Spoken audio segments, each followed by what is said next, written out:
Ever wonder how food gets from, like, farm to fork? It's a journey. Seriously. Today we're doing a deep dive into food production engineering, Oh, interesting. right? And we've got insights from RoleCatcher, this career platform, to guide us. I'm intrigued. So it's not just about fixing, leaky faucets in a factory. Not even close. We're Huh. talking about making sure the entire system, like this massive food production machine, runs smoothly. That makes sense. So safety, efficiency, tech, it's all connected. Exactly. And get this, RoleCatcher says these engineers are like the conductors of a symphony of, like, conveyor belts and ovens. They make sure everything's in sync. And don't forget those GMPs, the good manufacturing practices. Imagine if those weren't a thing. Oh, no, no, no. Rogue peanuts in my granola bar. I don't think so. Exactly. GMPs are the unsung heroes of safe food. So a food production engineer is like part engineer, part food safety superhero. Pretty cool. Definitely. Though maybe skip the cape on the factory floor, right? Good point. But those long hours and weekend shifts RoleCatcher mentioned, intense. You'd have to be ready for anything. It's demanding, no doubt. But there's also something, well, important about it. You're part of something essential. Totally. And RoleCatcher emphasized that this is a whole career path, not just a job. Yeah. They even laid out the typical stages, from newbie to, like, seasoned pro, career crystal ball time. What's a typical day like at different points, starting with someone brand new? Okay, so picture this. You're fresh out of uni, all excited. You're probably shadowing the experienced engineers, getting hands-on. Learning the ropes. Yes. Maintenance, safety checks, making sure everything on the factory floor is running smoothly. Paying your dues, getting a feel for it all. But it's not LO grunt work, right? You'd be surprised. RoleCatcher had this example of a junior engineer who was already analyzing data to, make the equipment work better. Wow, so they're not just cogs in the machine. They're already thinking about how to improve it. Exactly. Fresh perspectives are valuable. That's awesome.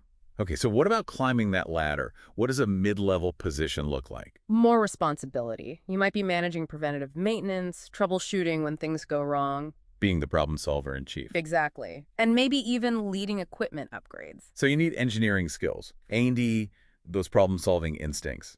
What else does RoleCatcher say is important? Communication is huge EE. You're dealing with teams, explaining your ideas, making sure everyone's on the same page. Persuasion, even. So engineer, detective, diplomat, got it.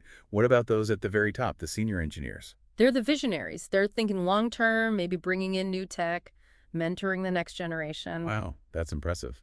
But RoleCatcher keeps it real about the downsides too, right? It's not all sunshine and roses. Definitely not. They talk about the stress, the long hours, the potential hazards.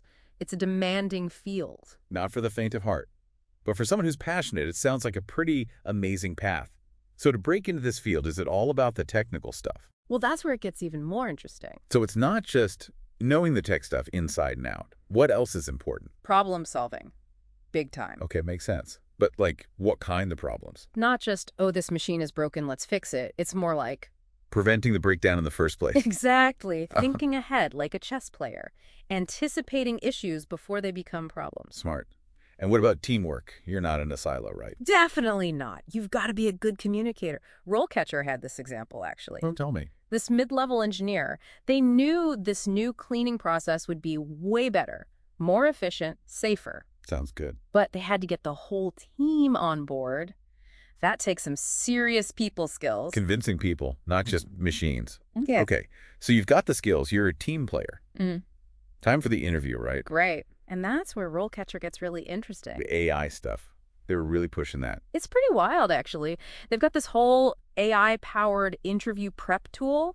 Yeah, they mentioned a huge database of interview questions, but how does it, like, actually work? Basically, you give it your resume. Yeah. The AI analyzes everything, your experience, your skills. Like a super-powered resume reviewer. Exactly. And here's the cool part. You link your profile to a job description, Okay. and the AI predicts what questions they'll probably ask based on that specific job.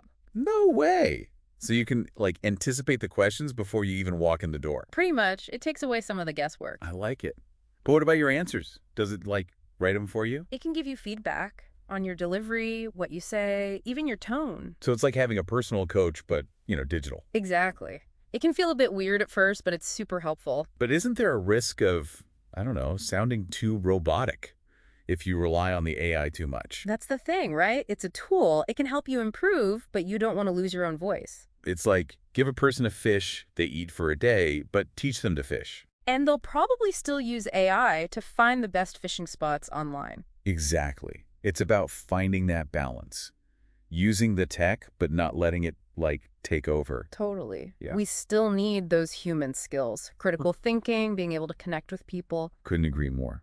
And speaking of those human skills, something else stood out to me about this field. What's that? How important it is to be adaptable, to keep learning. Oh, absolutely. Technology in food production is always changing. It's moving so fast. You have to be a lifelong learner to keep up. Stay ahead of the curve. Totally. Okay, so let's say you nail that interview, you'll land the job. What's next? Any advice from RoleCatcher on navigating those early days so you're officially in? Time to trade those textbooks for, like, the real deal. What does RoleCatcher say about those first steps? Hands-on experience, that's key. Even before you graduate, right? They mentioned internships, co-op programs. Yeah, getting your feet wet, seeing how things actually work on a real production line. Makes sense. I bet those textbooks make a lot more sense when you actually, like, seen this stuff in action. Totally. And besides experience, RoleCatcher's also big on certifications. Yeah, to prove you know your stuff. Exactly. It's like anyone can call themselves an engineer, but those certifications show you've got the skills. The proof is in the pudding, or in this case, the perfectly produced food item.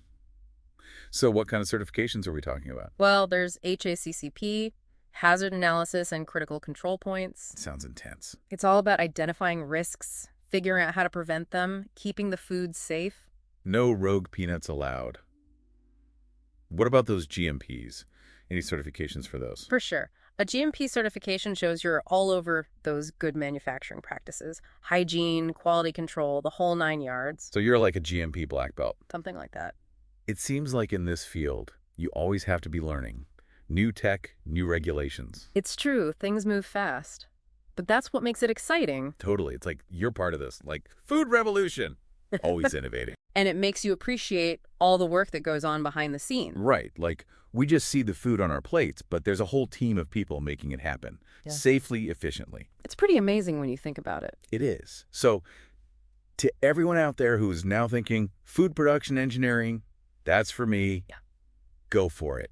It's a field with so much potential. Absolutely. And even if you're not planning to switch careers, next time you enjoy a meal, take a second to think about the people who made it possible. The food production engineers working behind the scenes. Cheers to that.